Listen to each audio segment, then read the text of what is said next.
Praise God! Isang mapagpalang umaga po sa bawat isa. At naanyayahan po ang lahat ay tumayo. At patuloy tayong magpuri. Patuloy na sumamba sa ating Panginoon sumami po. Isang napakalakas na palakpakan sa ating Panginoon. Hallelujah! Hallelujah! Thank you, Jesus!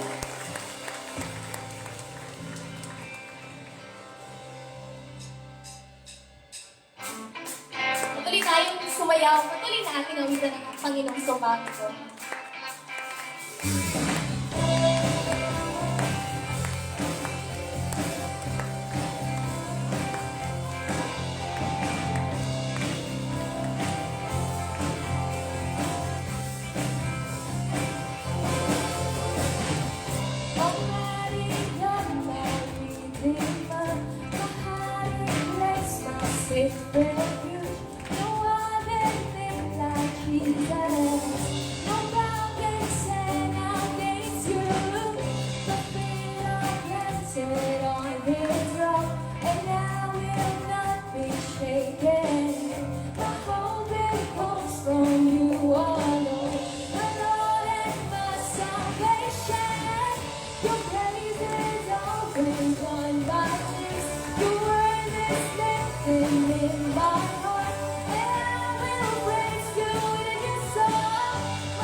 Worship you, Lord God, this morning.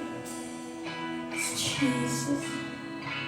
Panginoon, tanggapin mo ang alay na mga awitin, ay mga papuri at pagsapasumbahan ito. Jesus. Tuhan, ibang pinag-aalay ng ayaw mga papuri at pagsambahan. Dahil dakilang anak lamang ni Jesus, Panginoon.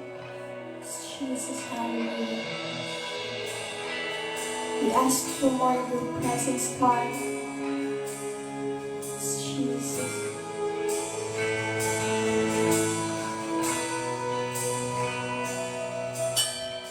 You are forever in my life. You see me through the seasons. Cover me with your hand and lead me in your righteousness, and to you, and I wait on you.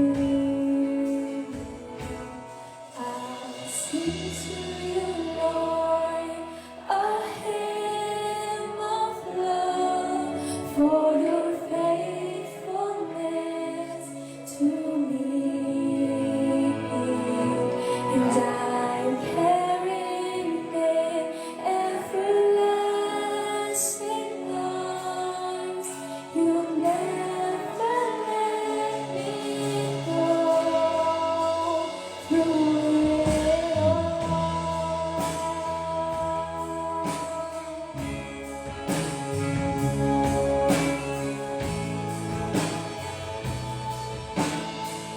You are forever in my life, Jesus, hallelujah. You are forever in my life. You see me through the seasons. Cover me with your hand and lead me in your righteousness, and to you, and I wait on you.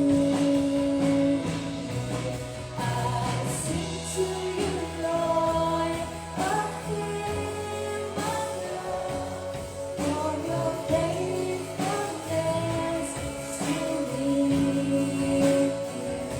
and I believe in everlasting arms.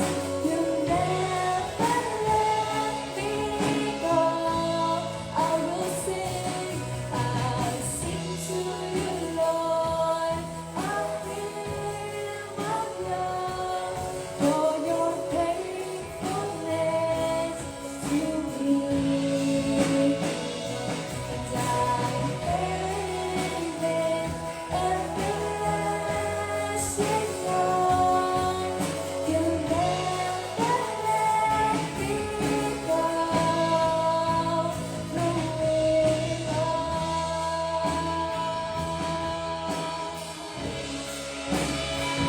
You never let it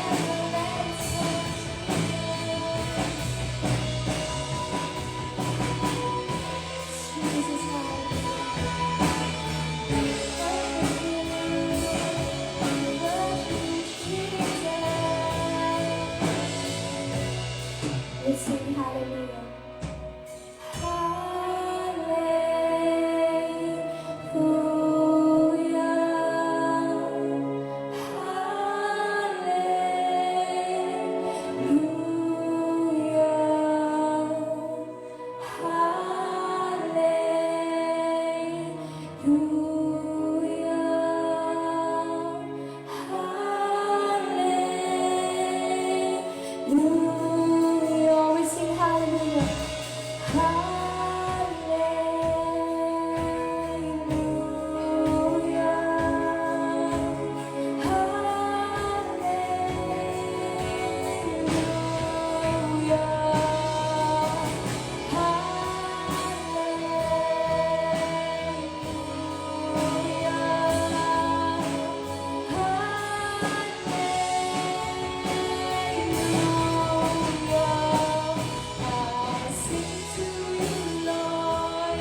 O Diyos, na sa kabila na anong mga nangyayari, Panginoon, tunay na hindi mo kami iniiwan.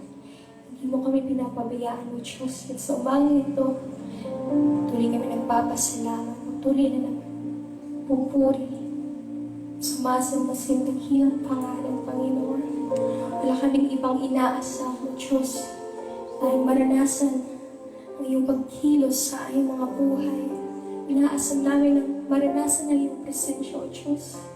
Lord God, fill us with your presence this morning. Hallelujah. Thank you, Jesus. Thank you, Jesus. You are the love of our life, Jesus. Hallelujah. Standing in awe of your grace,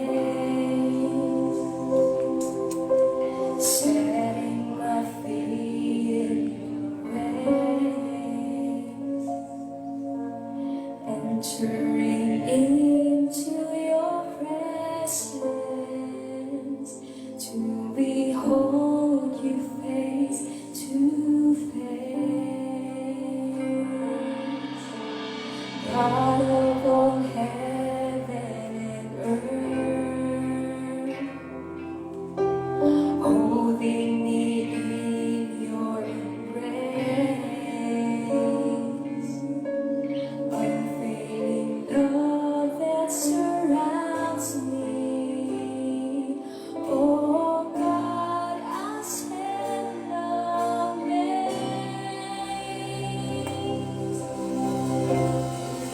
My Jesus, my Lord, you're the love of my life.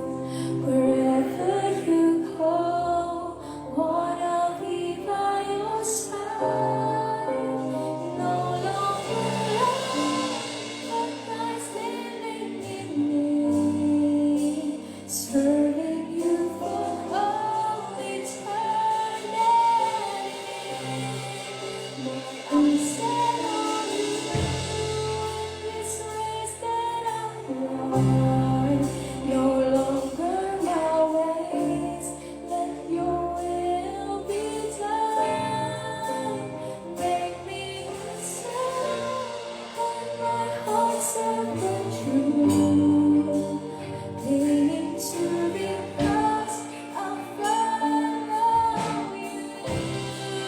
I'll follow you. Jesus, we'll follow you, Jesus. Sing it out again, standing in awe of your grace. Standing in awe of your grace. Setting my feet in place. Entering into your presence to behold you face to face. God of all heaven, God of all heaven and earth, holding me in your embrace. Unfailing love that surrounds me. Unfailing love that surrounds me. Oh God, I stand amazed. My Jesus, my Lord, you're the love of my life. Wherever you go, Lord, I'll be by your side. No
susunod. Tuloy na magtitiwala sa iyo, Panginoon.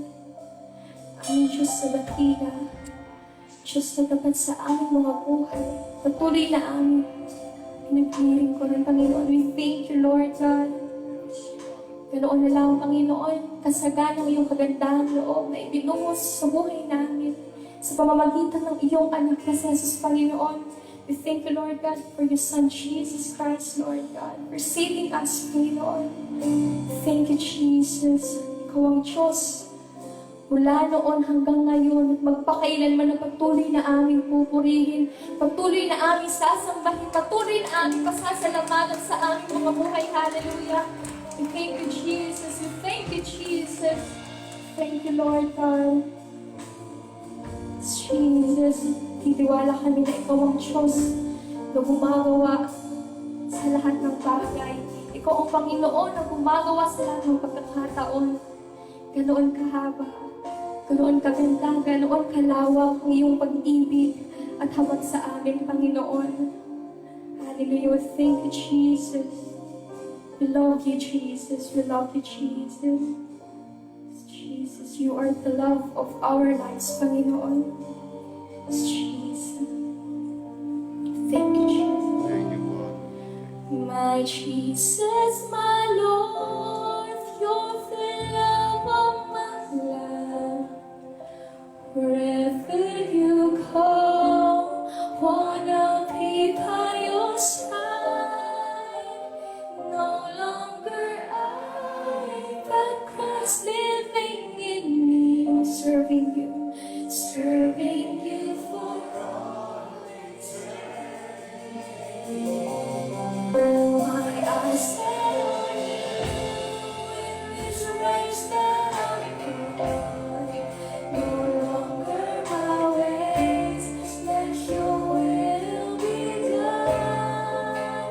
Make me your servant, my heart's on you.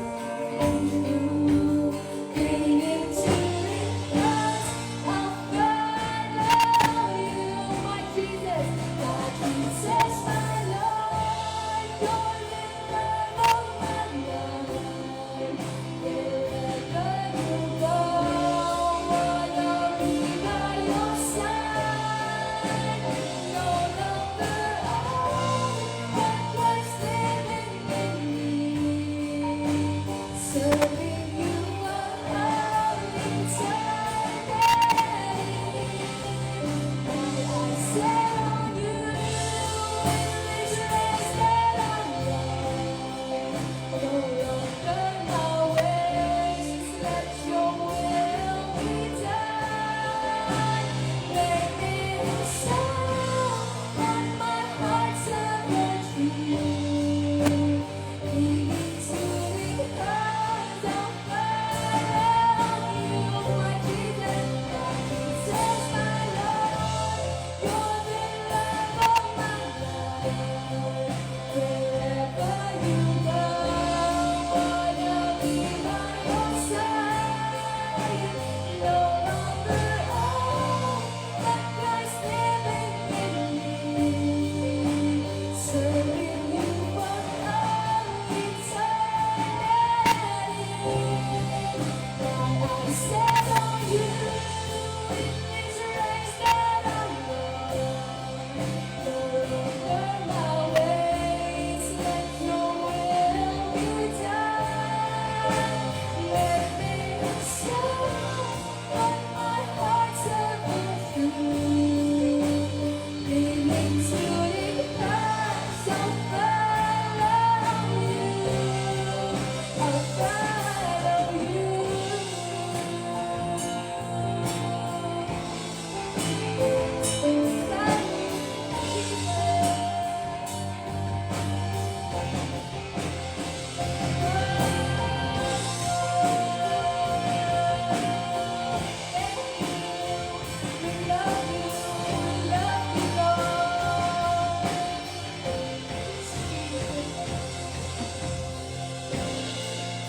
Jesus, hallelujah. Thank you, Lord God, for this morning. Maraming salamat, Panginoon, sa aming mga buhay. Patuloy na, Diyos na, Pinaranas mo sa amin ang iyong presensya sa umangin to, ng pagkilos mong patuloy na aming nararanasan sa iyong mga buhay. Tulad ng aming inawit, Panginoon, patuloy kami magsusunod sa iyo, Panginoon. O Diyos, purihin ka, sambahin ka, sa makapangyarihang pangalan ni Jesus na aming Panginoon. Amen.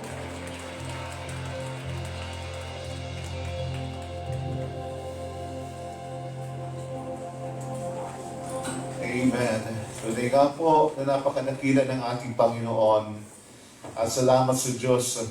Ngayon po ay halos eksaktong 1 taon ng pinakahuling araw ng ating pong pagtitipon-tipon. Wala po nung last year, no? Naabot pa ho natin yung first Sunday ng taon na kapag communion pa ho tayo. Dahilan sa dumating na nga po yung panahon ng banta ng coronavirus sa ating pong bansa. But praise God, ngayon pong araw, patuloy ho tayo nagsasama-sama at unti-unting naibalik ang normal na pagkakatipon-tipon natin bilang magkakapatid sa Panginoon. Sapagkat maliwanag ang sinasabi ng salita ng Diyos na huwag natin kaligtaan ang pagdalo sa mga gawain. Dumating yung panahon, nagkaroon tayo ng alternatibong pagtitipon-tipon o service sa pamamagitan ng online na gamit yung social media at may mga may mga naabot sa pamamagitan ng social media at ngayong araw nga po ang ilan may kasama namin. So salamat sa Diyos sapagkat siya ang gumagawa sa lahat ng pagkakataon na maipangaral ang mabuting balita, maipakilala sa Jesucristo at sa muling pagbabalik ng Panginoon tayo po ay sama-sama. So, patuloy po natin pasalamatan ng Diyos na buhay. No? Patuloy po natin itaas ang kanyang pangalan. Bakit po? Halos itong buong 1 taon nagkaroon man ng banta ng coronavirus, no? Pero halos lahat ng mga kapatiran po natin nandito ngayong umaga, no? Wala akong tinamaan.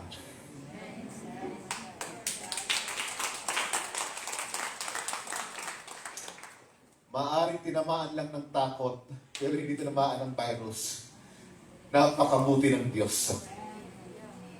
So, wala rin pong kapatid na kinuha ng Panginoon sa pamamagitan ng virus. No? Sapagkat kukunin tayo ng Panginoon ayon sa kanyang kalooban. So, praise God. Although, itong pong taon na ito, mayroon tayong isang kapatid na kinuha ng Panginoon. Patapos na yung pandemic. Pero salamat sa Panginoon sapagkat alam mo natin, siya po ay ligtas sa biyaya ng Panginoon.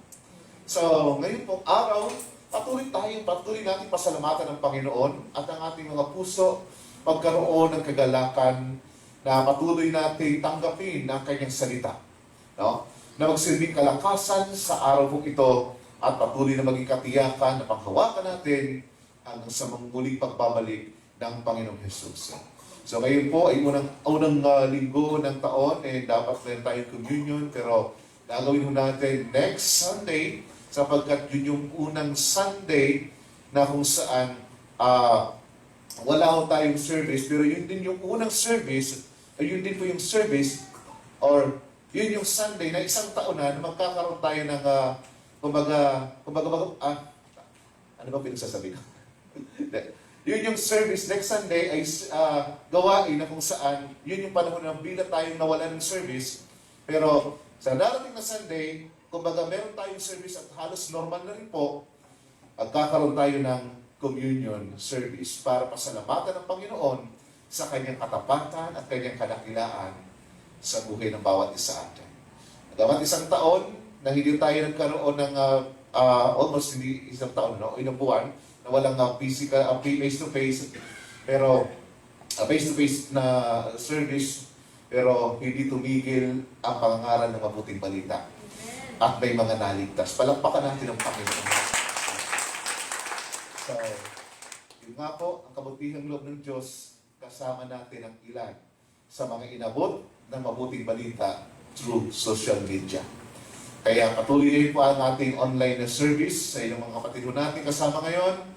pagpalain kayo ng Panginoon na makasama namin kayo sa gawain ito. Bagamat kayo nasa malayong lugar, pero sama-sama pa rin tayong magpapasalamat at pagpupuli sa Diyos. Ngayon pong umaga, ihandaan natin ang ating mga puso at tanggapin ang mabuting balita na dadalhin ng kanyang lingkod. At siya po ay kamanggagawa ho natin sa obasan ng Panginoon at Kalay Church din. So siya po ang ating pong pioneering pastor sa Iriga. No? So may bago tayong church, no? Bago tayong pioneering church. At salamat sa Panginoon sapagkat inabot din mo sila ng pagpapala kaya naitayo ang iglesia doon sa lugar ng Iriga City. No? So, wala pong iba, kundi si Pastor Nico Sermit. Pastor?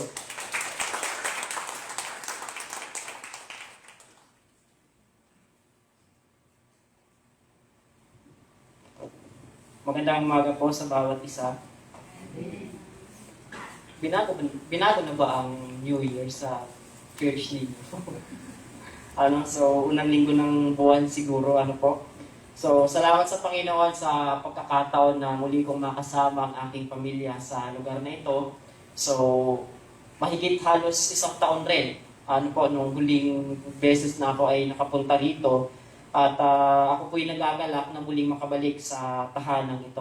So, masaya po ako na makita kayo muli. Masaya ako na makasama kayo muli. At ako po ay excited na ibahagi sa inyo ang pagpapala ng Panginoon sa umagang ito.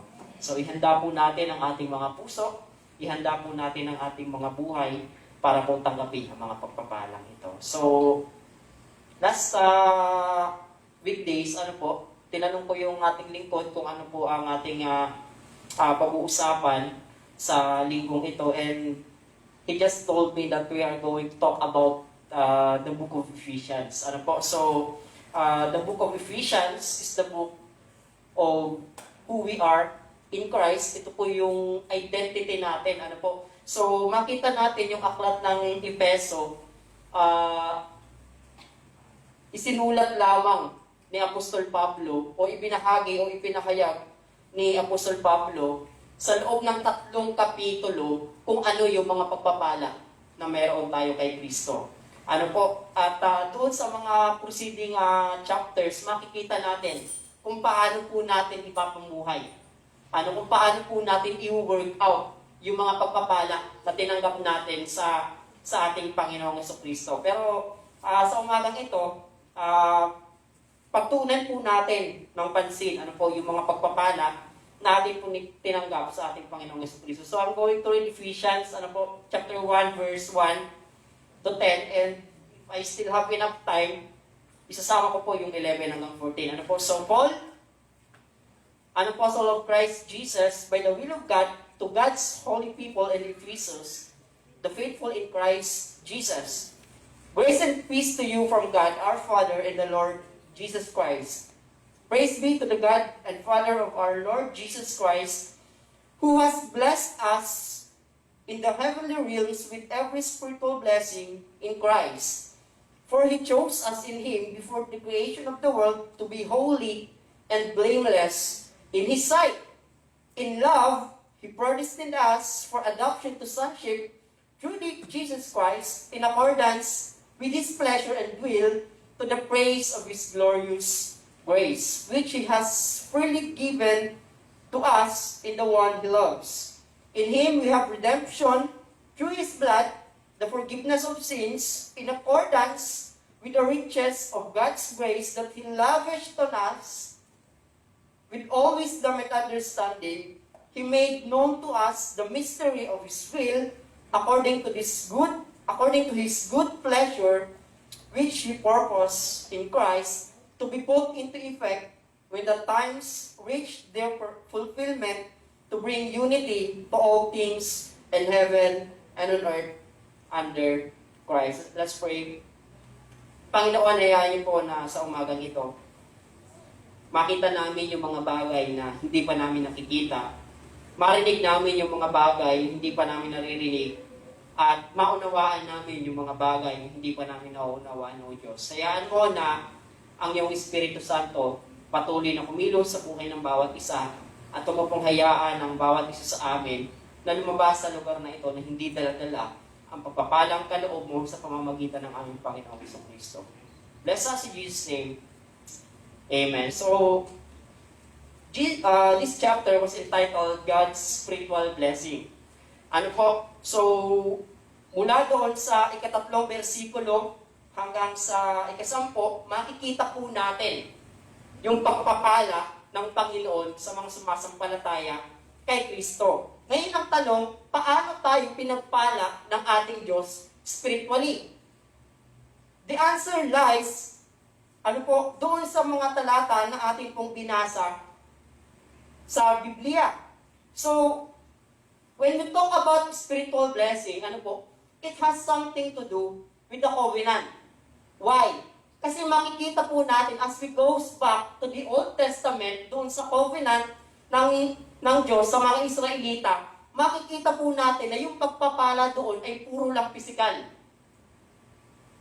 Kapag sinunod mo ako, kapag sinunod ninyo ang aking mga utos, pagpapalain ko kayo, ibibigay ko sa inyo ang lupain na ipinangako ko, I will make you fruitful, mararanasan nyo yung pagpapala sa lahat ng nandoon sa lupain na yon, and I will protect you sa inyong mga kaaway. Ililigtas ko kayo sa kalagitnaan ng inyong mga kaaway. Lahat ng iyon ay pisikal na pagpapala lang. Pero makita po natin na yung mga pisikal na pagpapala na yon ay pwedeng ma-threaten physically din. Bakit? Sapagkat yung mga pagpapala na mayroon sila ay maaaring mawala sa kanila. Kahit yung lupain na tinitirhan nila ngayon. So napakarami pong bansa sa panahon natin ang nagkakaroon ng interest sa kanilang lupain. But now, a better covenant has come. At palad po tayo sapagkat namumuhay tayo sa tipan ng Diyos na mas sigit kaysa doon sa naunang tipan. So spiritual blessing has something to do with the covenant. So verse 3, nais ko pong basahin, Praise be to the God and Father of our Lord Jesus Christ, who has blessed us in the heavenly realms with every spiritual blessing. Every spiritual blessing, not just some of it. So lahat ng pagpapala, spiritually, ay ibinigay sa atin ng Diyos Ama. Aren't we glad that we are blessed by the Father spiritually? At saan nakatago ang mga pagpapala na yon? Saan nakatago yung mga pagpapala na yon ng Panginoon sa buhay ng bawat isa sa atin? It was kept in the heavenly realms. Mga kapatid, sa panahon po natin, usong-uso yung mga naglilitawan yung mga investment company na kung saan papangakuhan ka ng 30% ng kanilang kita ng iyong investment and whatsoever. Pero higit sa lahat, ito po yung pinakang mahalagang pag-investan po natin. Sapagkat alam natin na yung pagpapala na darating sa atin, ay hindi nasisira, hindi nabubulok, at hindi pwedeng nakawin ng kung sino man. Marahil tumanggap ka ng napakaraming pera, pero hindi natin alam, yung pera na yon ay napakadaling maubos. So this brings us back to the 1 Peter chapter 3 verse 4. Chapter 1 verse 3 to 4. Praise be to the God, and po 1 Peter chapter 1 verse 3 to 4.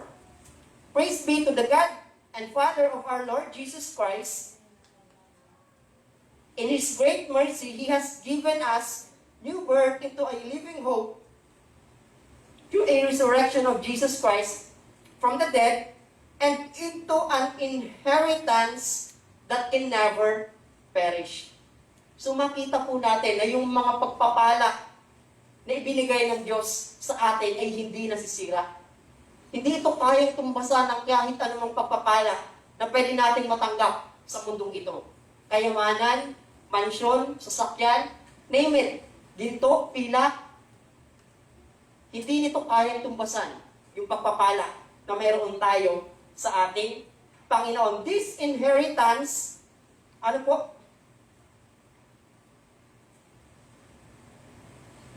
This inheritance is kept in heaven for you, who through faith are shielded by God's power unto the coming of the salvation that is ready to be revealed in the last time. So praise God, purihin po ang Panginoon sapagkat meron tayong mga pagpapala na hindi nasisira. Meron tayong mga pagpapala na nakatago doon sa kalangitan. It was kept in heaven. At alam natin na doon sa kalangitan, walang magnanakaw na pwedeng makapasok. Walang mga insekto na pwedeng sumira ng mga pagpapalang ito. So the question is, how did God bless us spiritually? In verse 4 to 10, Paul enumerate every spiritual blessing that God has given to us. So, dito, sa talata, versikulo 4, makikita po natin, yung unang pagpapala, spiritual, na tinanggap natin mula sa ating Panginoon. For He chose us in Him before the creation of the world to be holy and blameless in His sight. God bless us spiritually by choosing us before the creation of the world to be holy and blameless. Alam niyo po, yung salitang choose, it applies mainly to the God's elect people. It is either regarding to salvation, it is either with regards to a special office or work, it is either individual or corporately. So, all throughout the Bible, makita po natin yung consistency ng Scripture na pinili ng Diyos ang Israel as chosen people. They were chosen for that purpose. So, maraming mga likod ng Diyos na pinili sa lumang tipan para sa specific na gawain. Si Jonah, kahit anong ayaw niya, kahit anong tanggi niya, kahit anong takas niya, dahil siya ang pinili ng Panginoon para mangaral sa Nineveh, wala siyang nagawa. Ibig sabihin, kahit anong takas mo, kahit anong tago mo, kahit anong gawin mo pagtatago sa Panginoon, kapag ikaw ay pinili niya, wala kang magagawa. And remember this, mga kapatid, hindi pwedeng magkamali ang Panginoon sa pagpili niya. Hindi nagkamali ang Diyos na tayo ay pinili niya. Amen? So, when must this election happen? Kailan nangyari yung pagpipili ng Panginoon sa bawat isa sa atin? It was happened even before the creation of the earth. Nangyari yung pagpipili ng Panginoon sa buhay ng bawat isa sa atin bago pa man likhain ng Panginoon ang sanlibutan. So itong Diyos na pumili sa atin, ito yung Diyos na makapangyarihan. He existed even before time. Wala siyang pinagmulan at wala siyang katapusan. Kita niya na.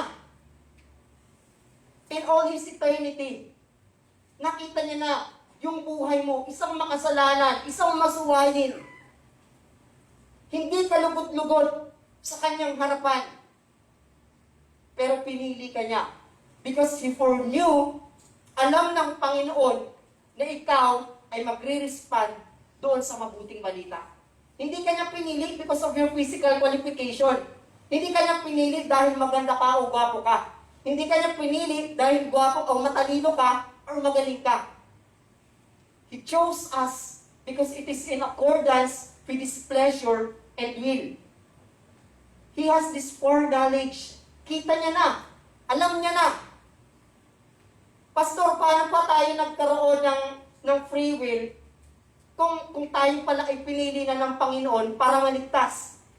Well, I don't think so na nandito ako para ipaliwanag po sa inyo yung argument between election and free will.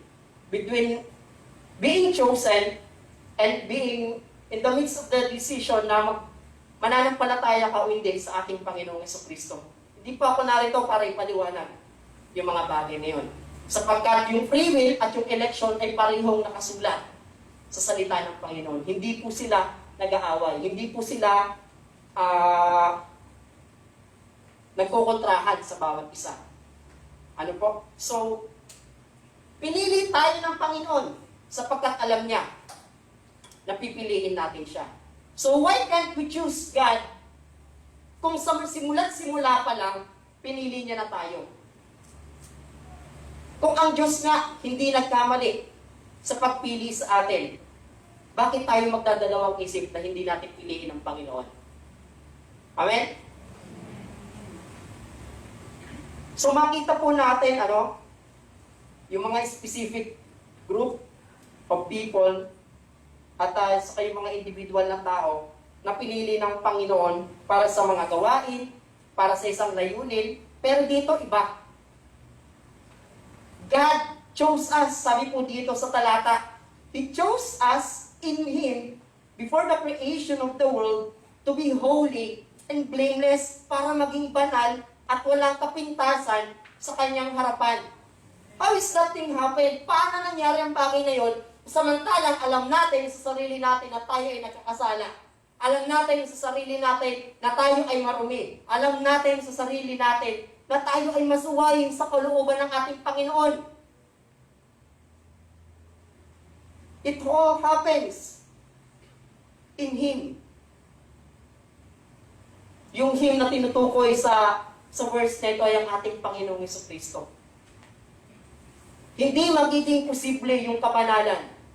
Hindi magiging posible yung walang bahid dungis natin sa harapan ng Panginoon kung hindi dahil sa ating Panginoong Jesucristo. That Jesus who was died on the cross, na siya natin pinaniniwalaan at pinananampalatayanan, siya yung nagbigay sa atin ng kabanalan. Siya yung nagbigay sa atin ng dahilan kung bakit wala tayong bahid dungis sa paningin ng Diyos. That's why Paul is writing to the Corinthians na God, basahin ko po sa 2 Corinthians chapter 5.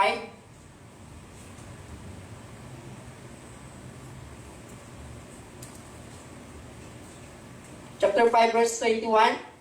God made Him who had no sin to be sin for us, so that in Him we might become the righteousness of God. So makita natin na mayroong sample ito si divine exchange. Ano po? Kasi yung kaparusahan ng kasalanan na dapat para sa atin, yung kamatayan, ano po, bilang kabayaran ng kasalanan na dapat para sa atin, tinanggap ng ating Panginoong Jesucristo nang sa ganun, magkaroon tayo ng buhay na walang hanggan. Yung kabanalan na yun ay hindi po nagmula sa kabanalan natin. That's why Paul is writing in the 2nd chapter of Ephesians that we have nothing to boast. Wala tayong may pagmamalaki sa ating Panginoon. It was all by His grace. It was all by His mercy. We became holy and blameless in His sight nang dahil sa gawa ng ating Panginoon doon sa krus ng Kalbaryo na siya nating pinaniniwalaan. So whenever you feel guilty, tanong, nagkakasala pa ba ang mga Kristiyano? Nagkakasala pa ba tayo? Of course we did. Nakakaramdam pa ba tayo ng guilt? Of course we did. We are being grieved by that sin that we have committed. Pero huwag niyo pong hayaan na yung guilt na yon lamunin ang inyong buong pagkatao to the extent na makalimutan ninyo na kayo ay pinili ng Diyos para maging banal at walang dungis sa Kanyang harapan. Let this word be a reminder sa bawat isa po sa atin na ang Diyos pinili tayo para maging banal at walang bahid dungis sa harapan ng Panginoon. Isn't it amazing na sa lahat, sa dinami-rami ng tao na pwedeng piliin ng Diyos, bakit tayo? Have you asked yourself? Natanong mo na ba yung sarili mo kung bakit ikaw? Actually, wala namang maganda sa atin eh. But He did all of this in accordance to His pleasure and will. So as He goes on to the second blessing that God has given to us, in verse 5, in love, He predestined us for adoption to sonship through Jesus Christ. In accordance with His pleasure and will. Paano ang isang katulad natin na masuwayi? Paano ang isang tulad natin na makasalanan? Paano ang isang tulad natin na hindi kalugod-dugod sa paningin ng Diyos, mapapabilang sa kanyang pamilya? We don't deserve na maging miyembro ng pamilya ng ating Panginoon. What we deserve is hell. Yun yung karapat-dapat para sa atin sapagkat tayo ay mga makasalanan. Tayo ay mga masuwayin. And because God is just and God is holy, kailangan yung kasalanan na yun ay maparusahan. But it doesn't end up of God being a holy and just. He is also a merciful and gracious God. That's why we love the gospel. That's why we love Jesus Christ. Kasi kung hindi dahil sa ating Panginoong Jesucristo, lahat tayo papunta sa kapahamakan. Lahat tayo papunta sa kapahamakan at wala tayong pagkakataon na matanggap ang mga pagpapalang ito. So God, in this very verse, bestowing Himself to us as a Father, bilang isang ama. Alam niyo ba na yung pag-aampon, initiative ng isang tatay? Hindi ito voluntary na lang nasasabi mo, pwede mo ba akong ampunin? Ako na lang. Ito yung gawain ng isang ama. And in love, He predestined us for adoption to sonship. When was predestination happens? Kailan nangyari yung predestination? In the previous verses. Before the creation of the world. He predestined us for adoption to sonship through Jesus Christ. Alam niyo po, sa panahon nila, sa kultura nila, Pablo, hindi kanila masyadong dominant yung customs ng pag-aampon.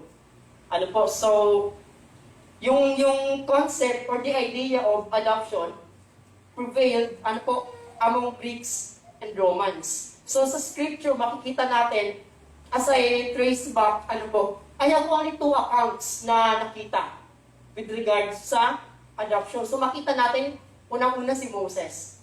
Si Moses, by nature, he is a Jewish citizen, pero nung ipinalupig ng Parao, yung mga bata doon sa kanilang lugar, si Moses yung nakaligtas sapagkat inilagay siya ng kanyang ina sa isang basket, pinalutang sa ilog or whatsoever to spare his life.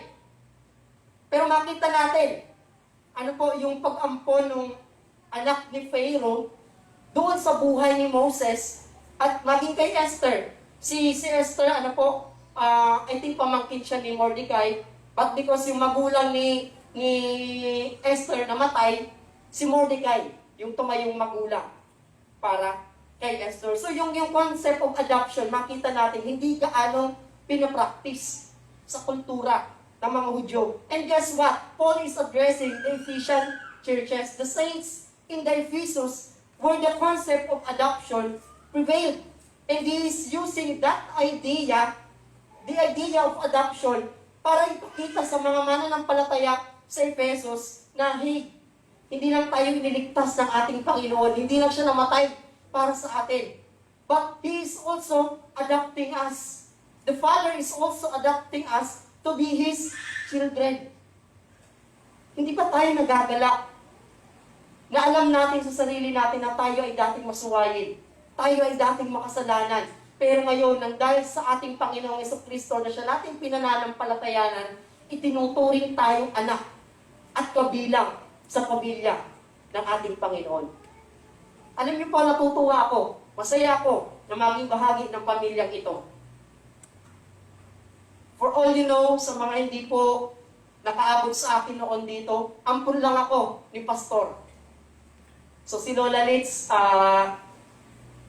testigo. Kasi madalas noon, pag kami bumibisita, nung hindi pa ganito kalaki yung simbahan, Dito po kami sa likodan. Nandun na yung kusina, nandun na yung kwarto, nandun yung CR. So, doon kami nag-umpisang magtipon-tipon. Doon ako nag-umpisang bumisita sa kanila. Pero higit sa lahat, alam nyo, higit sa lahat, ang nakagagalak na malaman na tayo ay itinilaga ng Panginoon para maging anak niya. That was a blessing. A blessing that no one can take away from us. Take it away from us. So makita po natin na yung pagpili sa atin at yung pagtatalaga sa atin bilang isang anak was all originated from eternity. It was decided in eternity kasi nagdesisyon ng Panginoon na piliin tayo at italaga tayo bilang anak even before the creation of the world. So it is unshakable. It is irrevocable. Yung pagiging anak natin, yung pagpili ng Panginoon sa atin bilang banal at walang bahid dungi sa kanyang harapan ay hindi kayang baguhin ng sino man. So we have that confidence na lumapit sa ating Panginoon bilang isang anak, crying to Him as Abba Father. Ano po? We have that confidence na lumapit sa ating Panginoon. So whenever you are lonely, kasi pakiramdam mo, hindi ka mahal ng magulang mo, hindi ka mahal ng tatay mo, kapatid, merong Diyos na gustong magpakatatay sa iyo, hindi mo lang pinapansin. Merong Diyos na bukas ang kanyang mga kamay para yakapin ka at tanggapin ka. But all we did was to reject Him. Panahon na para magbalik loob tayo sa kamay ng ating Ama. Panahon na para maranasan natin na mahapkan tayo ng ating Ama. Iba yung alam mo lang na mahal ka. Iba yung alam mo lang na mayroong Diyos na nagmamahal sa iyo kaysa sa nararamdaman mo na mahal ka ng Diyos. Iba yun.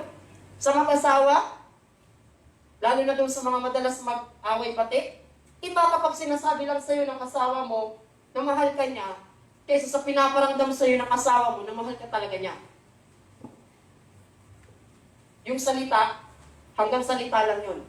Hanggang hindi mo pinapatunayan sa mahal mo na mahal mo talaga siya. So, dito makita natin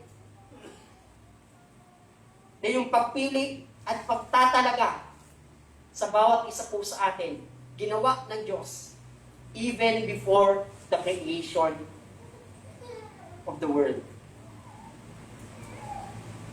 He predestined us for adoption to sonship through Jesus Christ in accordance with His pleasure and will.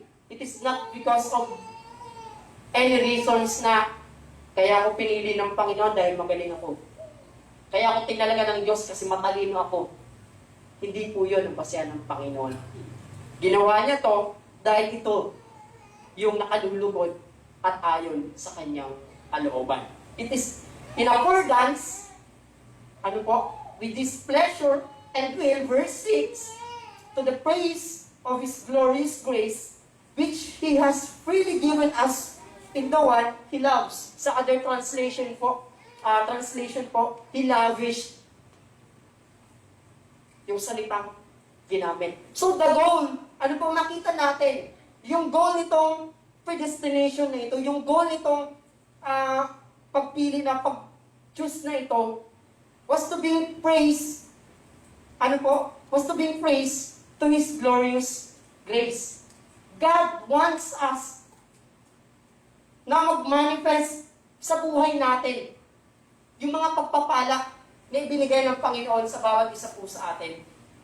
Imagine this, isa kang pulubig, huwag man tinin yung katabi mo, ikaw na lang, isa kang pulubig na madungis, tapos ang suot mo ay punit-punit, puno ka ng mga dumi sa inyong mukha, sa inyong katawan, at mayroong isang bilyonaryo ang lumapit sa iyo.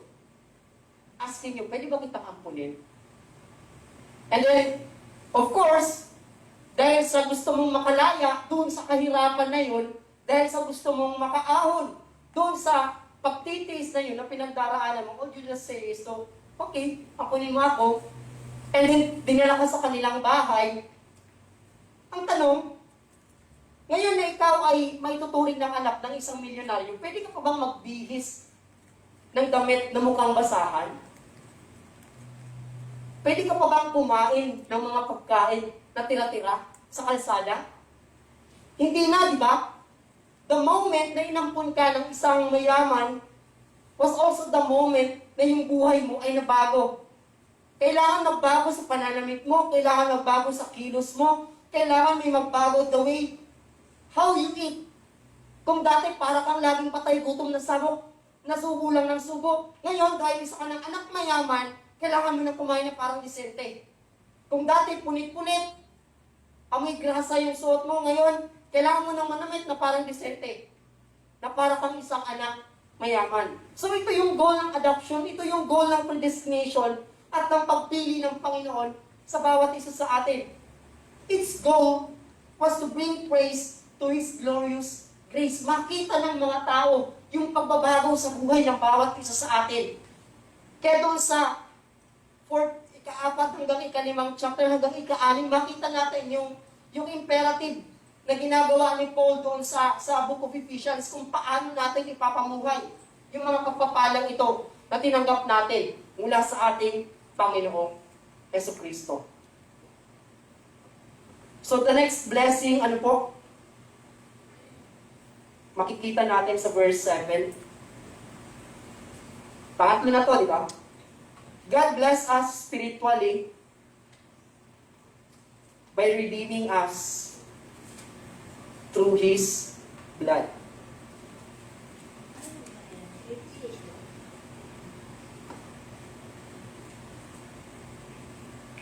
So makita po natin na yung basic idea of the word redemption is to release, palayain. Ano po? So, redemption means freedom, liberty, and pardon. Ngayon ang tanong, kung ang ibig sabihin ng redemption ay kalayaan, kung ang ibig sabihin ng redemption ay liberty, saan tayo pinalaya? Saan tayo tinubos? Saan tayo pinalaya ng ating Panginoong Jesucristo? So the answer is, at the same time in verse 7, in Him, we have redemption through His blood. So, dugo ng ating Panginoong Jesucristo ang ginamit para tubusin tayo. Dugo ng ating Panginoong Jesucristo ang ginamit para makamtan natin yung kalayaan mula doon sa pagkakakulong. Saan tayo pinalaya? Saan tayo tinubos ng ating Panginoong Jesucristo? In Him we have redemption through His blood, the forgiveness of sin. Makita natin yung salitang kasalanan. When there is sin, there is guilt. When there is sin, there is punishment. When there is sin, death is certain. So mula doon sa mga bagay na yun, doon tayo tinubos ng ating Panginoong Jesucristo, doon tayo pinalaya ng ating Panginoong Jesucristo sa pamamagitan ng kanyang dugo. In Hebrews chapter 9, verse 5, makita po natin chapter 9, verse 15, for this reason, Christ is the mediator of a new covenant that those who are called may receive the promised eternal inheritance now that He has died as a ransom to set them free from the sins committed under the first covenant. So dito tayo pinalaya ng ating Panginoon. Dito tayo tinubos ng ating Panginoong Jesucristo mula doon sa guilt ng ating mga kasalanan. Sapagkat tayo ay mga masuwayin. If we are going to read the first verses of the second chapter of the Ephesians, isinulat ni Apostol Pablo kung gaano tayo kamasuwayin, kung gaano tayo kamakasalanan. That's why Paul is telling the Ephesians that you are saved by grace and we have nothing to boast. Wala tayong may pagmamalaki sa ating Panginoon. Ano po? So, pinalaya tayo ng ating Panginoon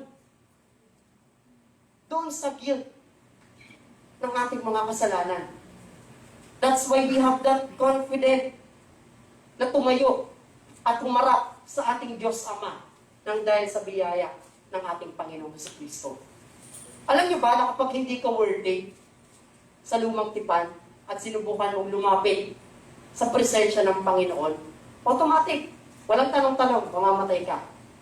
So there's a lot of account ng mga taong nagsubok na lumapit doon sa tabernakulo ng ating Panginoon. But because they are not worthy, they are unworthy enough para makalapit doon sa presensya ng Panginoon, lahat sila agad-agad na namatay. Pero what we have right now is that confident na lumapit sa ating Panginoon. Dumulog sa ating Diyos Ama. Because we have that assurance na nang dahil sa dugo ng ating Panginoong Jesucristo, tayo ay pinalaya. Tayo ay tinubos. We have that freedom from the curse of the law in Galatians chapter 3, verse 13.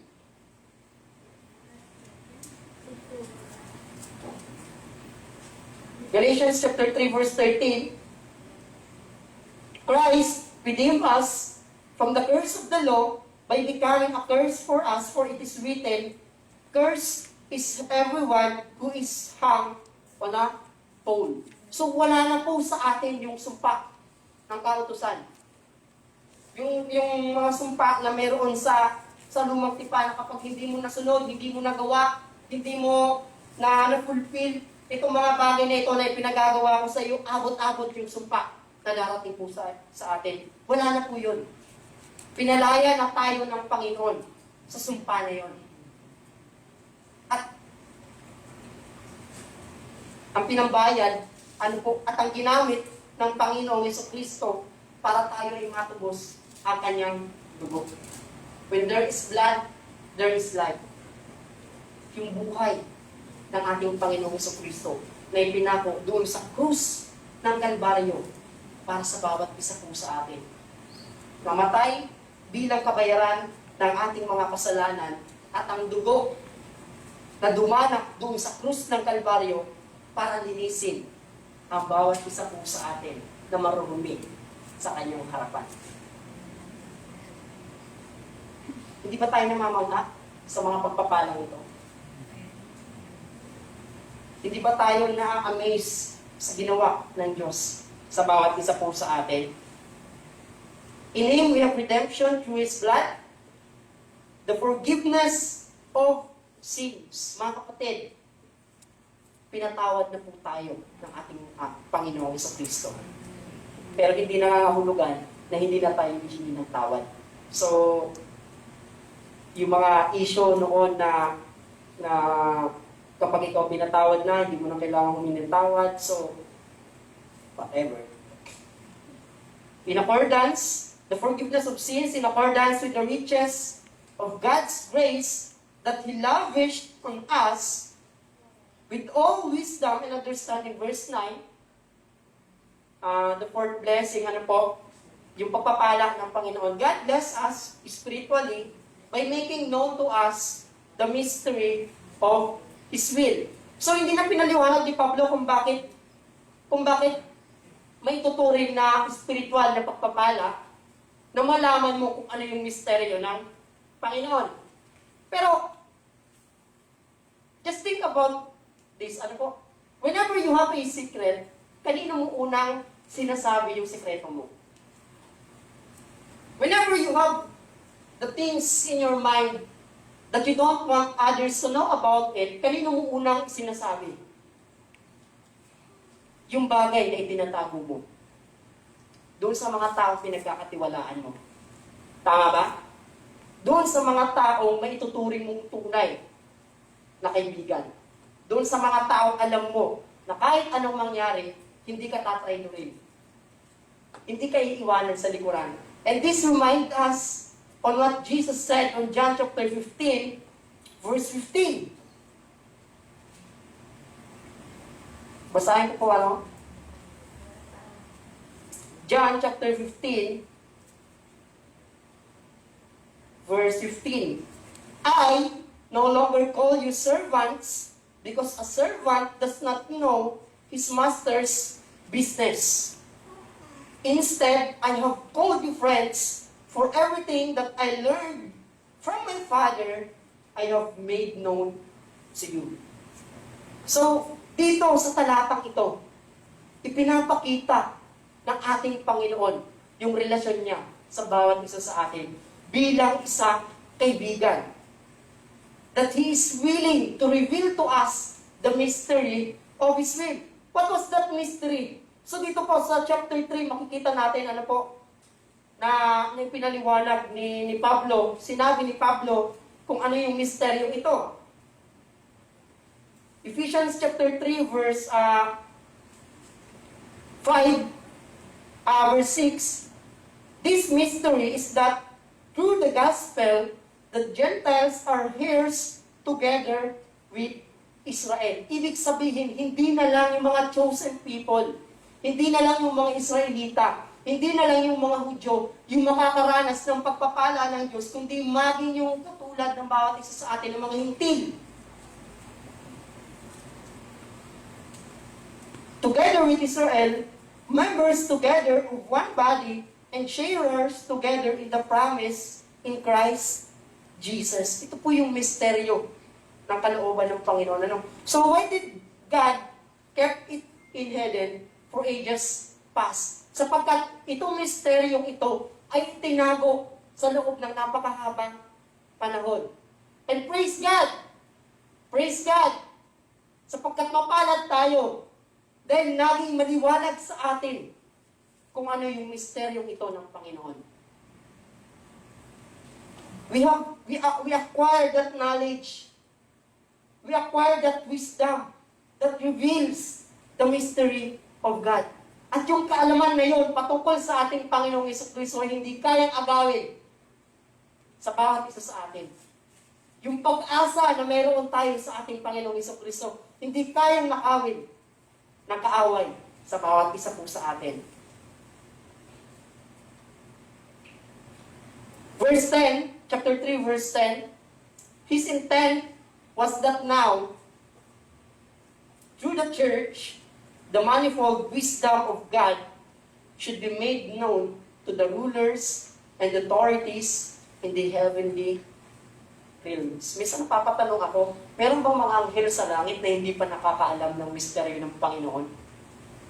Meron bang mga spiritual authorities in heaven and on earth who doesn't even know yet about the manifold wisdom of God?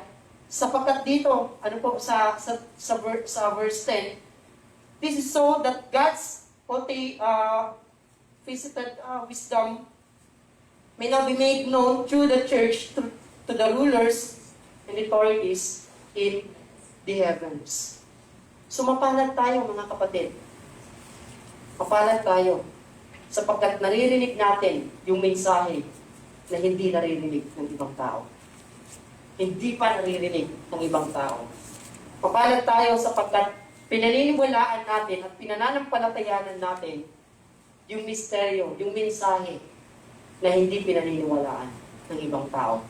You have that treasure that was kept in heaven. Ito yung mga kayamanan, ito yung mga pagpapala na mayroon tayo doon sa langit.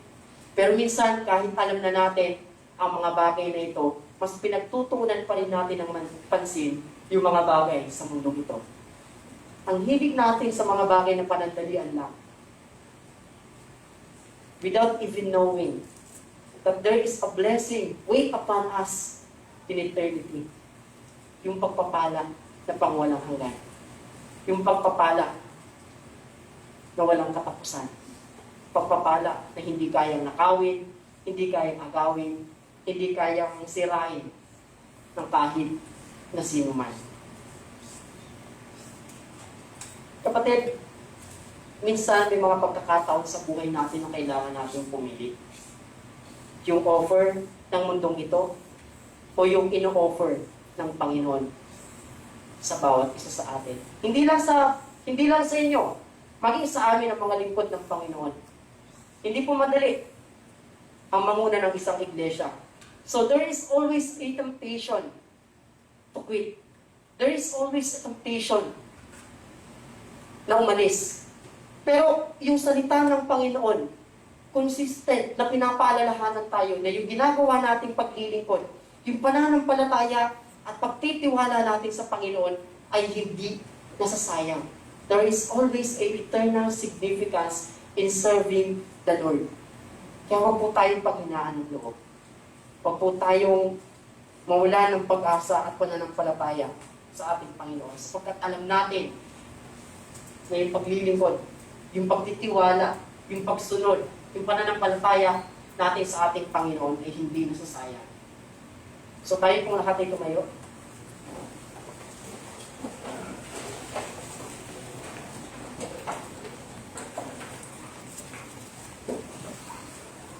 And pwede ba natin awitin yung huling kanta na inawit natin kanina?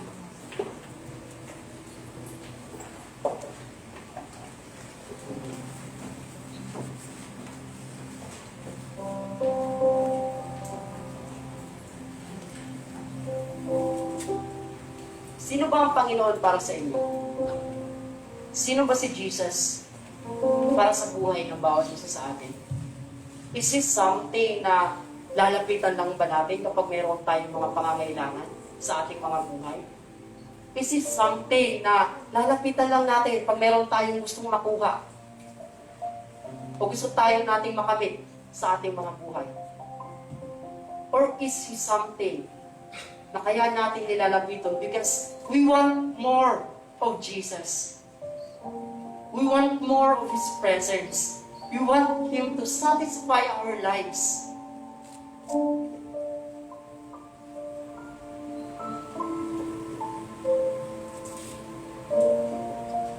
Salamat. Salamat sa mensahe ng ating Panginoon na narinig natin sa umagang ito. I know all of us are grateful enough that we have this treasure in heaven. We have this spiritual blessing that was kept in the heavenly realms. At alam natin na yung mga pagpapala na yun ay i-enjoy natin sa buhay na walang hanggan.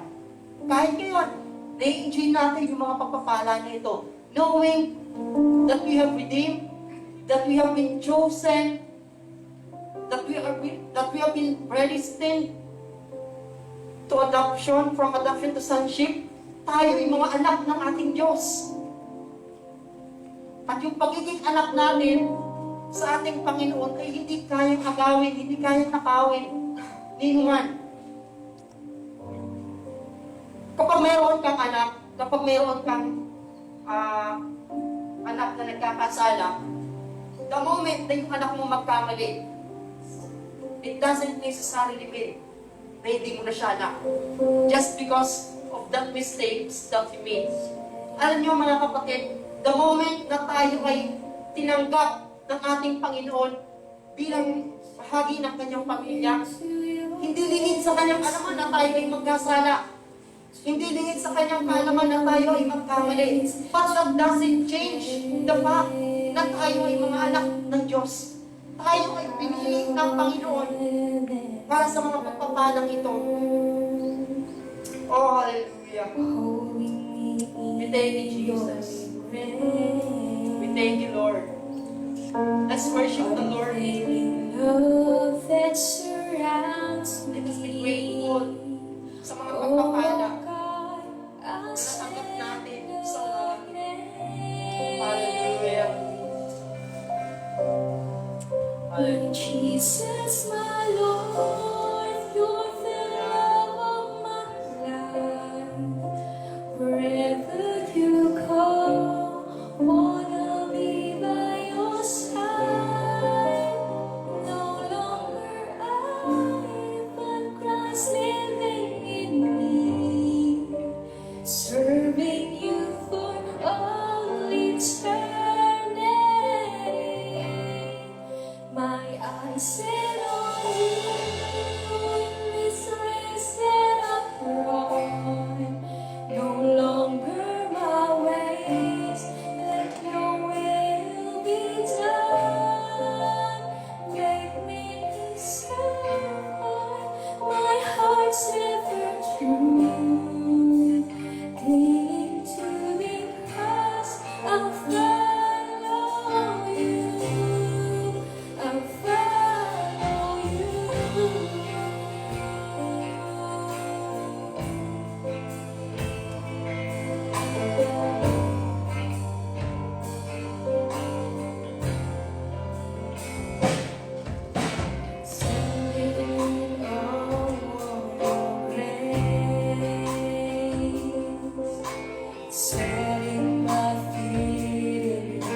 Salamat po sa pagpili mo sa amin. Salamat po sa pagtatalaga mo ng aming mga buhay. Sa pagtubos mo, Panginoon, sa aming mga kasalanan. At sa paghayag mo sa amin, O Diyos, ng iyong kadakilaan. Salamat sa iyong banal na Espiritu na kasama namin sa pagkakataong ito. Salamat sa iyong presensya na patuloy mong pinararanas. Sa umagang ito, Panginoon, namin maliwanag sa amin ang mga pagpapala na ipinagkaloob mo ng dahil sa aming pananampalataya sa aming Panginoon sa Kristo. Kaya, Lord Diyos, na ang mga pagpapalang ito magkaroon ng halaga sa buhay ng bawat isa sa amin. Yes, Lord. At makita namin na ang mga pagpapala mo ay masigit na dakila kaysa sa mga pagpapala na iniaano ng mundong ito. Maaaring pwede kami tumanggap ng napakaraming pera. Maraming natutulog kami sa mga magagarang higaan. Maraming mayroong mga sasakyan. Maraming mayroong kami ng mga bagay na may tuturing na kayamanan ng mundong ito. Ngunit alam namin, O Diyos, na ang lahat ng bagay sa mundong ito masisira. Mawawala. Ngunit salamat sa aming Panginoong Jesucristo na nag-alay ng kanyang buhay kung sa krus ng Kalbaryo.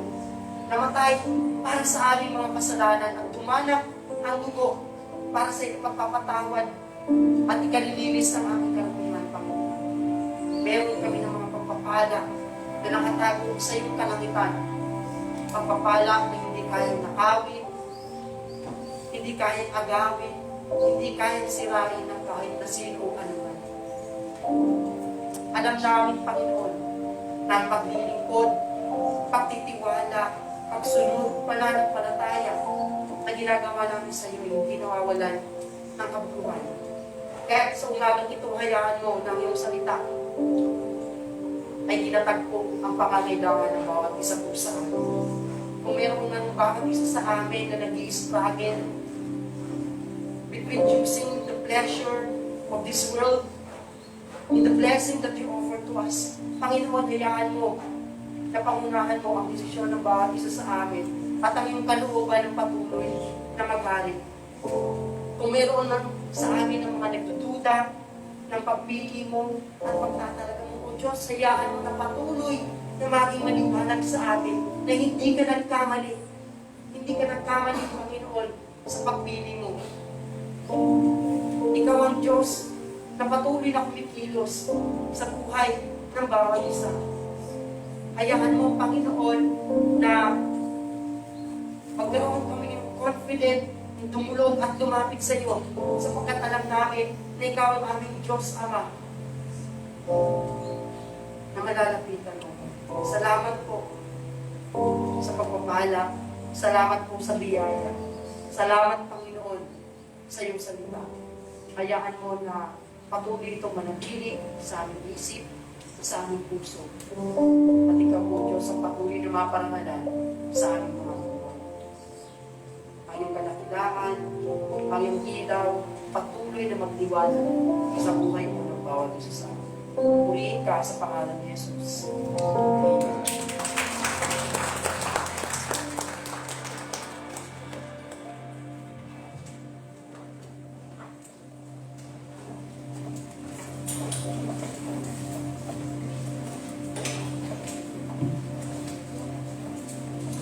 So, kami po ay napagpala ng salita ng Diyos at nagbigay ng pag-asa sa atin. Ang mga katotohanan ang natin pong tinanggap ngayon pong umaga. Amen? So, tayo po ay pinili ng Panginoon. Sino po ngayong umaga ang natsambahan lang? So, lahat ng pinili, sumigaw ng Amen. So, wala akong natsambahan na ngayong umaga, no? Lahat tayo pinili ng Panginoon. At tapos yung tayong piliin, tayo po'y inampo ng Panginoon. So, sabihin mo sa iyong katabi, kapwa ko ampon. Bakit ba kapag nabanggit ang salitang ampon, parang inulungkot po natin? Kasi parang yung pakiramdam natin, hindi ako tunay no? Na anak. Tinuring ka ng anak ng Panginoon kasi dati, hindi ko tayo pinanganak ng Diyos Nasa ilalim tayo ng kapangyarihan ni Satanas. O bakit wala tayong kapangyarihang labanan ng anumang gawa ng kaaway at tayo kasakasama ng kaaway? Pero ngayon, ikaw ay pinaging anak ng Diyos, no? Ikaw ay inampun ng Panginoon at ngayon may karapatan kang tumawag sa kanyang ama. At tapos ng ampunin, napakaganda ng message ngayong umaga, ikaw ay tinubos ng Panginoon. Hindi nagtatapos sa pagiging ampon, kundi ito'y nagpapatuloy sa katubusan ng Panginoon sa pamamagitan mismo ng dugo ng kanyang anak. At ngayon pinagkalooban ka ng Panginoon ng mga pagpapalang espiritual. Napakaganda pang sinasabi ng Colossians chapter 3, verse 2. Set your minds on things that are above, not on things that are on earth. For you have died, on your life is hidden with Christ in God. So ito na yung buhay natin ngayon bilang mga mananampalataya. Napakahalaga ng puso't isipan natin, makita natin na tayo po ay tinubos ng Panginoon, tayo po iligtas. Meron ka mang bagay ngayon material o wala man, makita mo ngayon na mas pinahahalagahan natin ang mga bagay na pagpapalang espiritual na meron tayo ngayon, na tayo na kay Kristo na. Amen po. Palakpakan po natin ang Panginoon sa kanyang kailangan at sa kanyang salita na ating pong pinanggap.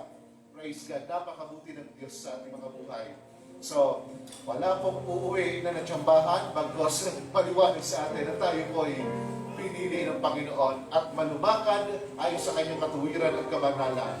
Ayun pong umaga, tayo po ay darako sa ating pong offertory, no? So, sa mga susunod na ating pong mga gawain, magkakaroon tayo ng mission offering muli sapagkat susuportan po natin ang gawain sa Light Church Iriga. Okay? Ang Light Church Iriga po ay daughter church ng Light Church Tabaco. No? So, tayo po ay dumarami, tayo po ay dumalago, at may iba pang lugar na maaaring buksan tayong gawain at ipanalangin din natin ang mga manggagawa ng church. Okay? So, kaya sabi ni Pastor Nico ay ampun siya ng Light Church. Pero ngayon po ay pinaging anak na rin si Pastor Nico. Okay? Kabilang po siya sa pamilya ng Light Church. So, dumarami mo ang ating ang gawain. So, ang karamuan ay marami na daughter churches, no? Mayroon po tayong daughter church doon sa Lipata at mayroon pong daughter church na naiibaho yung kulay doon sa Barangay Purin. So, pero anak pa rin po o ako ng Light Church Tabaco at ang Light Church Marilao. So, saan po natin na patuloy po ang paglago ng mga gawain at marami pang manggagawa na ilalagay ang Panginoon sa iglesia ito. So, ganoon din po, no, yung mission na kasama ko natin Sister Angel sa ating pong live. So, kabilang po siya sa ating sinusuportahan kaya na gawain magamat nasa malayo, pero ang kanyang mission na ginagampanan ay halos hindi natin kaya. So patuloy din natin i-back up, hindi lamang sa prayer, naging sa suporta. Kaya itong month ng March ay patuloy mo natin gagawin ang ating pong mission offering. Okay? So mag-umpisa tayo next Sunday para po sa ating pong mission. So, okay, so habang piniprepare pa natin yung ating mga offering, sa iba pang announcement natin, mamaya pong hapon, no? Yung mga tatay ay meron tayong gawain, alas 3 pa rin, sa pangunguna po ni Brother Agio. And then, alas 3 pa rin, yung mga youth sa NXA, meron po tayong fellowship hanggang 4:30 ng hapon. Yung mga nasa school of workers, 11 to 12 po tayo mag-stay dito, no? Yung lahat ng mga nasa school of workers, 11 to 12 po tayo. At matapos itong pag-aaral natin, another batch sa school of workers na tayo po ay magkakaroon ng training.